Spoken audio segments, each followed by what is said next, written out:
আসসালামু আলাইকুম, welcome to our channel স্বাধীন পাঠশালা। নবম শ্রেণীর শিক্ষার্থী বন্ধুরা, আশা করি তোমরা সকলে ভালো আছো। আজকে আমরা অনুক্রম ধারা এই অধ্যায়ের অনুশীলনীর 1 নং অঙ্কটা করব।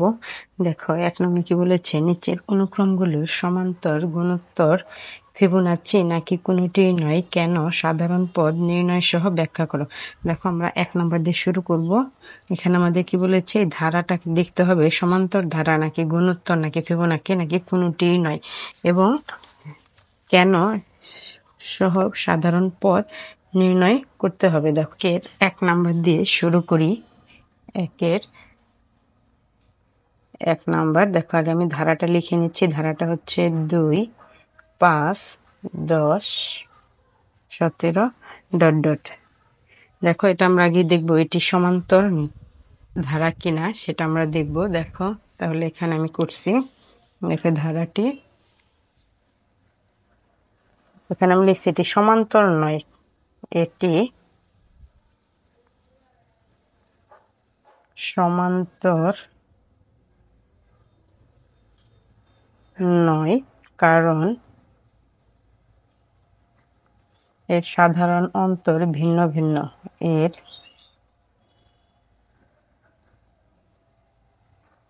সাধারণ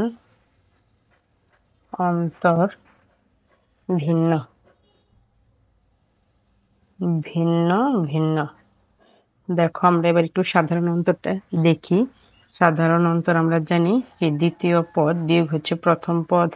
তাহলে এখানে আমরা লিখে নিই, দ্বিতীয় পদ বিয়োগ হচ্ছে প্রথম পদ সমান, দেখো দ্বিতীয় পদ হচ্ছে 5 এবং প্রথম পদ হচ্ছে 2, বিয়োগ করলে হয় আমাদের 3। আবার হচ্ছে তৃতীয় পদ বিয়োগ হচ্ছে দ্বিতীয় পদ, তৃতীয় পদ বিয়োগ হচ্ছে দ্বিতীয় পদ। দেখো তৃতীয় পদ হচ্ছে 10 এবং দ্বিতীয় পদ হচ্ছে 5, বিয়োগ করলে হয় 5। দেখো এখানে কিন্তু আমাদের সাধারণ অন্তরটা ভিন্ন ভিন্ন আসতেছে, যে কারণে প্রদত্ত ধারাটি সমান্তর নয়। আবার দেখো এটি গুণোত্তর নয়, এখানে আমরা আগে লিখে নিব। আবার আবার এটি গুণোত্তর ধারা নয়, গুণোত্তর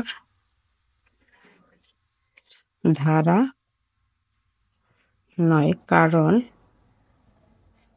এর সাধারণ অনুপাত আমরা জানি, গুণোত্তর ধারার ক্ষেত্রে অনুপাত অর্থাৎ ভাগ। সাধারণ অনুপাত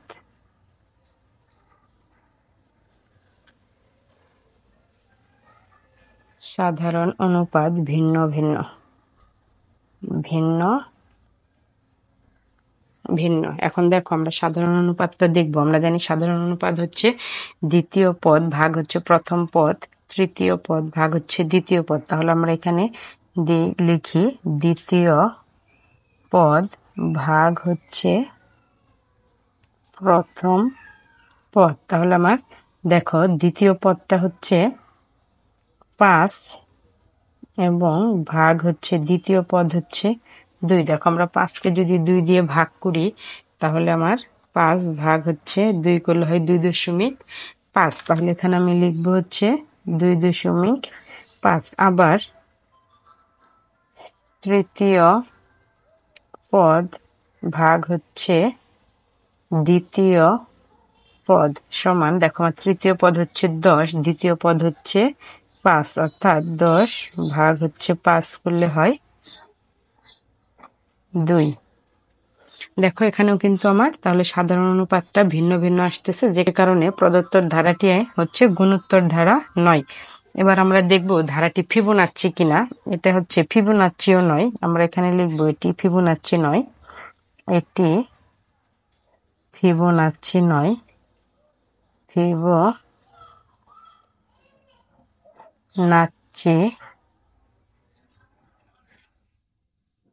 নয়, কারণ যে কোনো কারণ যে কোনো পদ ও তার পূর্ববর্তী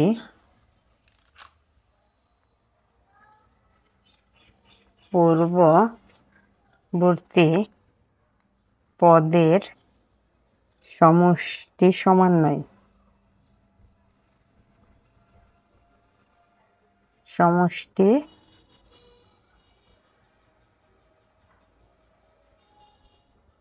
সমান নয়।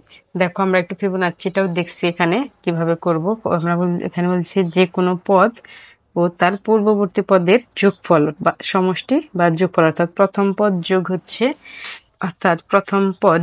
দ্বিতীয় পদ, এই দুটা যোগ করে যদি আমরা তৃতীয় পদ পাই এবং তৃতীয় পদ আর দ্বিতীয় পদ যোগ করে আমরা যদি চতুর্থ পদ পাই, তাহলে এটাই হবে হচ্ছে ফিবোনাচ্চি ধারা। তাহলে আমরা দেখি, দেখো প্রথম আর দ্বিতীয় যোগ করব। প্রথম পদ যোগ হচ্ছে দ্বিতীয়, এখানে আমি আর পদ লিখলাম না, অর্থাৎ প্রথম পদ হচ্ছে 2 যোগ হচ্ছে দ্বিতীয় পদ হচ্ছে 5 সমান 7।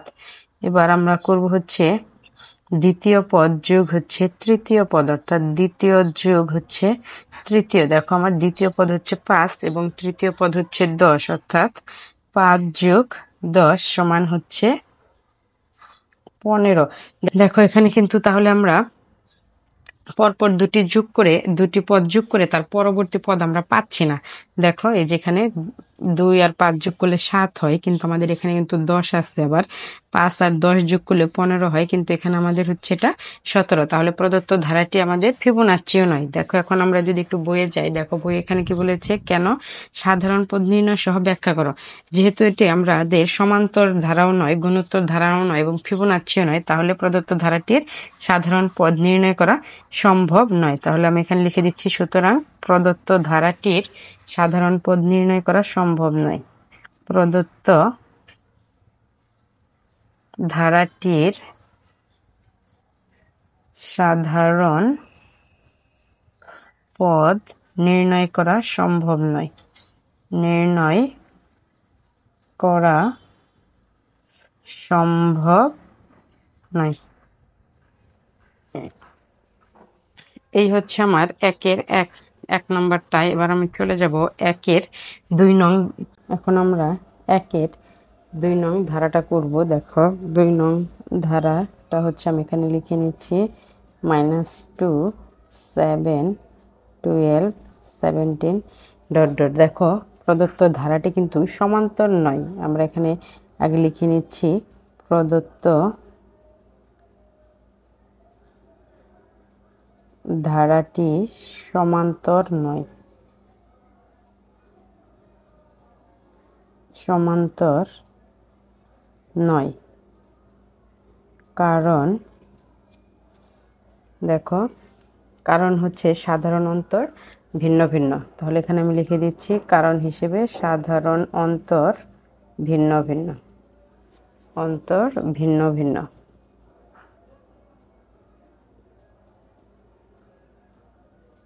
দেখো কিভাবে আমরা একটু দেখছি। আমরা জানি সমান্তর ধারার ক্ষেত্রে দ্বিতীয় পদ মাইনাস হচ্ছে প্রথম পদের এবং তৃতীয় পদ বিয়োগ হচ্ছে দ্বিতীয় পদ করলে যদি একই হয়, বিয়োগফল একই হয়, তাহলে সেটা সমান্তর ধারা। অর্থাৎ পার্থক্য যদি একই হয়, তাহলে সেই ধারাটি হবে হচ্ছে সমান্তর ধারা। তাহলে দেখি আমাদের পার্থক্য এখানে কিন্তু এক হবে না। তারপর আমরা একটু করে দেখি, দ্বিতীয় পদ বিয়োগ হচ্ছে প্রথম পদ। দেখো দ্বিতীয় পদ এখানে হচ্ছে 7 এবং প্রথম পদ হচ্ছে -2, অর্থাৎ 7 -2 যদি করি, তাহলে দেখো 7 মাইনাসে মাইনাসে +2, অর্থাৎ করলে হয় হচ্ছে 9। আবার দেখো যদি করি তৃতীয় পদ বিয়োগ হচ্ছে দ্বিতীয় পদ। দেখো আমার তৃতীয় পদ হচ্ছে 12 এবং দ্বিতীয় পদ হচ্ছে 7, অর্থাৎ 12 বিয়োগ হচ্ছে 7 করলে হয় 5। তাহলে দেখো আমাদের এখানে কিন্তু দুইটারই সাধারণ অন্তর ভিন্ন ভিন্ন এসেছে, তাই প্রদত্ত ধারাটি সমান্তর নয়। যেহেতু সমান্তর নয়, তাহলে এখন আমরা দেখব ধারাটি গুণোত্তর কিনা। তাহলে দেখো শুরু করি। আবার দেখো এটা কিন্তু গুণোত্তর ধারাও হবে না, ধারাটি গুণোত্তর নয়। আবার লিখে দিচ্ছি, আবার ধারাটি গুণোত্তর নয়। গুণোত্তর নয় কারণ হিসেবে আমরা লিখতে পারি সাধারণ অনুপাত ভিন্ন ভিন্ন, অনুপাত ভিন্ন ভিন্ন। তাহলে দেখো আমরা একটু সাধারণ অনুপাতটা এখানে একটু বের করে দেখি। সাধারণ অনুপাতের ক্ষেত্রেও সেম, এখানে যে আমরা বিয়োগ করেছি আর গুণোত্তর ধারার ক্ষেত্রে আমরা ভাগ করব। তাহলে দ্বিতীয় পদ ভাগ হচ্ছে প্রথম পদ সমান, দেখো দ্বিতীয় পদ হচ্ছে 7 ভাগ হচ্ছে প্রথম পদ হচ্ছে -2। দেখো যদি ভাগ করি তাহলে হয় হচ্ছে -3.5। আবার দেখো আমরা করব হচ্ছে তৃতীয় পদ ভাগ হচ্ছে দ্বিতীয় পদ। যদি করি দেখো তৃতীয় পদ হচ্ছে 12 এবং দ্বিতীয় পদ হচ্ছে 7, যদি করি 1.71 হয়। তাহলে দেখো এখানেও কিন্তু আমাদের সাধারণ অনুপাতটা ভিন্ন ভিন্ন এসেছে, তার মানে প্রদত্ত ধারাটি আমাদের গুণোত্তর নয়। এবার আমরা দেখব ধারাটি আমাদের ফিবোনাক্সি কিনা। তাহলে দেখো প্রদত্ত ধারাটি ফিবোনাচ্চিও হবে না, তাহলে এখানে আমরা লিখছি ধারাটি ফিবোনাচ্চি নয়, ধারাটি ফিবোনাচ্চি নয়, ফিবোনাচ্চি নয়। কারণ হিসেবে আমরা বলতে পারি, কেননা ফিবোনাচ্চি ধারা হতে গেলে পরপর দুটি পদের যোগফল তার পরের পদের সমান হবে। কিন্তু দেখো এখানে কিন্তু পরপর দুটি পদের যোগফল পরের পদের সমান নয়, অর্থাৎ আমরা যদি 7 আর -2 যোগ করি তাহলে কিন্তু 5 হয়, আমাদের কিন্তু 12 হয় না। আবার দেখো 12 আর 7 যোগ করলে হয় হচ্ছে 19, 17 কিন্তু হচ্ছে না, তার মানে এটা ফিবোনাচ্চি ধারা নয়। তাহলে আমরা কারণ হিসেবে লিখতে পারি পরপর দুটি পদের সমষ্টি, কারণ হচ্ছে পর দুটি পদের সমষ্টি পরের পদের সমান নয়, পরের পদের সমান নয়। দেখো তাহলে আমরা যেহেতু ফিবোনাচ্চি হতে গেলে আমাদের দুটি পদ যোগ করতে হবে, অর্থাৎ প্রথম পদ যোগ হচ্ছে দ্বিতীয় পদ। দেখো প্রথম পদ হচ্ছে -2, দ্বিতীয় পদ হচ্ছে 7, যদি যোগ করি তাহলে এখানে আমাদের 5 হয়। দেখো আমাদের কিন্তু তৃতীয় পদের সমান হয়নি, তৃতীয় পদটা হচ্ছে 12, কিন্তু এখানে আমাদের এসেছে হচ্ছে 5, অর্থাৎ এটা কিন্তু তৃতীয় পদের সমান হয়নি, তার মানে এটা ফিবোনাচ্চি ধারা নয়। তারপর আমরা আরেকটা দেখি, এবার করব হচ্ছে দ্বিতীয় পদ যোগ হচ্ছে তৃতীয় পদ। দেখো এখানে আমার দ্বিতীয় পদ হচ্ছে 7 এবং তৃতীয় পদ হচ্ছে 12, তাহলে আমরা এখানে 7 + 12 করলে হয় 19। দেখো এটা কিন্তু আমার পরের পদের সমান নয়, তাহলে দেখো ধারাটি কি ফিবোনাচ্চি নয়। তাহলে দেখো যেহেতু আমাদের ধারাটি সমান্তর নয়, গুণোত্তর নয় এবং ফিবোনাচ্চিও নয়, তাহলে আমাদের এখানে আমরা লিখতে পারি ধারাটির সাধারণ পদ নির্ণয় করা সম্ভব নয়। তাহলে লিখে দিচ্ছি এই হচ্ছে আমার 1-এর 2 নং ধারাটা করলাম। এবার আমরা 1-এর 3 নং ধারাটা করব। দেখ 3 নাম্বার ধারাটা হচ্ছে -12, 24, -48, 96 ... দেখো তাহলে এখন দেখি ধারাটা হচ্ছে আমাদের গুণোত্তর ধারা। দেখো এখানে আমি লিখে নিচ্ছি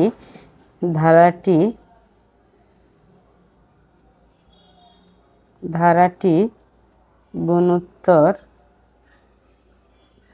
ধারা। কারণ হচ্ছে এর সাধারণ অনুপাত অভিন্ন।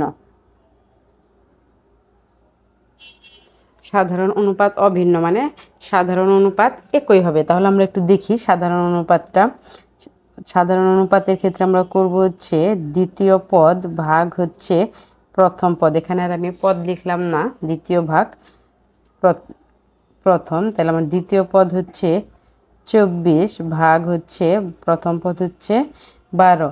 যদি করি দেখো এখানে হচ্ছে আমার ভাগ করলে হয় -2, 12 দুগুণে 24, যেহেতু এখানে মাইনাস আছে এখানে আমার মাইনাস হবে, এটা গেল। আরেকটা আমরা করে দেখি, আরেকটা হচ্ছে করব তৃতীয় ভাগ হচ্ছে দ্বিতীয়। দেখো আমার তৃতীয় পদ হচ্ছে -48 ভাগ হচ্ছে দ্বিতীয় পদ হচ্ছে 24। দেখো 24 দুগুণে 48, যেহেতু এখানে মাইনাস আছে এর জন্য -2। তাহলে দেখো আমার সাধারণ অনুপাতটা কিন্তু একই এসেছে, তার মানে প্রদত্ত ধারাটা আমার গুণোত্তর ধারা। এবার আমি এটার সাধারণ পদ নির্ণয় করতে পারবো। তাহলে আমি এখানে লিখে দিচ্ছি সাধারণ পদ বা n তম পদ। আমরা জানি গুণোত্তর ধারা নির্ণয়ের সূত্রটা হচ্ছে a r এর পাওয়ার n-1। এ হচ্ছে প্রথম পদ, আর হচ্ছে সাধারণ অনুপাত। তাহলে দেখো এখানে আমরা মান বসিয়ে দিই, এর মান হচ্ছে আমার প্রথম পদ হচ্ছে -12। তাহলে এখানে লিখবো, আমি এখানে একটু লিখে নিচ্ছি, এ সমান হচ্ছে -12 এবং আর সমান হচ্ছে -2। তাহলে এখন আমি এখানে বসিয়ে দিই মানগুলো। এর মান হচ্ছে -12 এবং আর এর মান হচ্ছে -2, তারপর হচ্ছে n-1 যদি করি তাহলে -12 -2 পাওয়ার n-1। তাহলে দেখো এই হচ্ছে আমার 3 নংয়ের সাধারণ পদ আমরা করে ফেললাম। এবার আমরা চলে যাব 4 নং ধারাতে। দেখো 4 নং ধারাটা হচ্ছে 13, 21, 34, 55। দেখো 4 নং ধারাটা এখানে আমি লিখে নিয়েছি। এটা কিন্তু আমাদের ফিবোনাচ্চি ধারা, কারণ পরপর দুটি পদ যোগ করলে পরের পদ পাওয়া যায়। দেখো আমাদের পরপর দুটি পদ অর্থাৎ 13 আর 21 যোগ করলে হয় হচ্ছে 34, আবার 34 আর 21 যোগ করলে হয় 55। তার মানে এই যে ধারাটা, এই ধারাটা হচ্ছে আমাদের ফিবোনাচ্চি ধারা। তাহলে কারণ হিসেবে আমরা এখানে একটু লিখতে পারি, দেখো প্রথম যোগ হচ্ছে দ্বিতীয় সমান 13 যোগ 21 সমান হচ্ছে 34, অর্থাৎ আমার তৃতীয় পদের সমান। আবার দেখো আমরা করব হচ্ছে দ্বিতীয় যোগ হচ্ছে তৃতীয়, অর্থাৎ দ্বিতীয় হচ্ছে 21, তৃতীয় হচ্ছে 34, দুটো যোগ করলে হয় হচ্ছে 55। দেখো তাহলে কিন্তু আমার প্রথম দুটো যোগ করে 34 পেয়েছি, আবার পরের দুটা যোগ করে আমি 55 পেয়েছি। তাহলে এই ধারাটা হচ্ছে আমার ফিবোনাচ্চি ধারা। এখন আমরা এই ফিবোনাচ্চি ধারার সাধারণ পদ নির্ণয় করব। তাহলে দেখো সাধারণ পদ বা n তম পদ সমান, ফিবোনাচ্চি ধারা নির্ণয়ের সূত্র অনুযায়ী লিখতে পারি, f কে পদ হিসেবে চিহ্নিত করে n-তম পদ। দেখো এফটাকে যদি আমরা পদ হিসেবে বিবেচনা করি তাহলে আমার n-তম পদ হবে, n-তম পদ হচ্ছে fn সমান fn-1 প্লাস fn-2 হচ্ছে আমার ফিবোনাচ্চি ধারার সূত্র। এখানে আমরা মান বসিয়ে বের করতে পারি। দেখো কিভাবে করব আমরা। এখানে দেখো আমরা যদি তৃতীয় পদটা বের করি, অর্থাৎ f এর মান, n এর মান যদি আমাদের 3 হয় অর্থাৎ f3 অর্থাৎ তৃতীয় পদ, তাহলে এখানে দেখো 3 - 1 অর্থাৎ f2 অর্থাৎ দ্বিতীয় পদ, আর এখানে হচ্ছে 3 - 2 অর্থাৎ হচ্ছে f1। দেখো এখানে আমি একটু করেই দেখে দিচ্ছি। দেখো f3 সমান এখানে হচ্ছে f, n এর মান হচ্ছে 3 - 1 প্লাস f3 - 2। দেখো এটা আমি একটু বোঝানোর জন্য এখানে একটু করে দেখাচ্ছি। তাহলে দেখো এখানে হচ্ছে f2 প্লাস f1, অর্থাৎ দেখো f2টা হচ্ছে আমার 21 যোগ f1টা হচ্ছে আমার 13। এই যে দেখো f2টা হচ্ছে আমার 21, f1টা হচ্ছে 13। দেখো 21 যোগ 13 করলে হয় হচ্ছে আমার 34, যেটা হচ্ছে f3 অর্থাৎ তৃতীয় পদ। এই যে আমার তৃতীয় পদ হচ্ছে 34, যেখানে f3 হচ্ছে 34। এই হচ্ছে আমার 4 নং ধারাটা। এবার আমি চলে যাব 5 নং ধারাতে। দেখি 5 নং ধারাতে কি বলেছে। 5 নং ধারাটা হচ্ছে 5 মাইনাস 3 9/5 মাইনাস 27/25 ডট ডট। দেখো এই ধারাটাকে আমরা করব। তাহলে আগে আমি ধারাটা এখানে লিখে নিচ্ছি। দেখো 5 নাম্বার ধারাটা আমি এখানে লিখে নেব। 5 নাম্বার ধারাটা হচ্ছে 5 মাইনাস 3 9/5 মাইনাস 27/25। তাহলে আমরা এই ধারাটা এখন করব। প্রদত্ত ধারাটি হচ্ছে আমার গুণোত্তর ধারা। এখানে আমি লিখে নিচ্ছি প্রদত্ত ধারাটি গুণোত্তর ধারা, গুণোত্তর ধারা, কারণ এর সাধারণ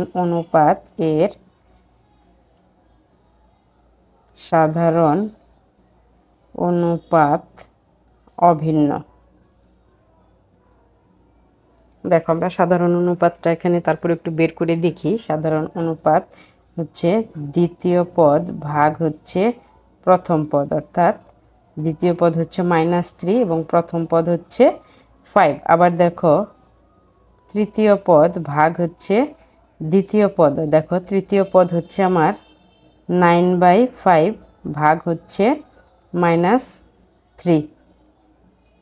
দেখো যদি করি 9/5 ইন্টু -1/3, নিচেরটা উল্টে যাবে। তাহলে দেখো এখন আমরা এখানে যদি এটা দিয়ে কাটি তাহলে 3 হয়, করলে হয় -3/5। তাহলে দেখো আমার সাধারণ অনুপাতটা কিন্তু একই আসতেছে, -3/5 -3/5। তাহলে এখন দেখো এটার আমরা সাধারণ পদটা নির্ণয় করে ফেলি, বা n-তম পদ। সাধারণ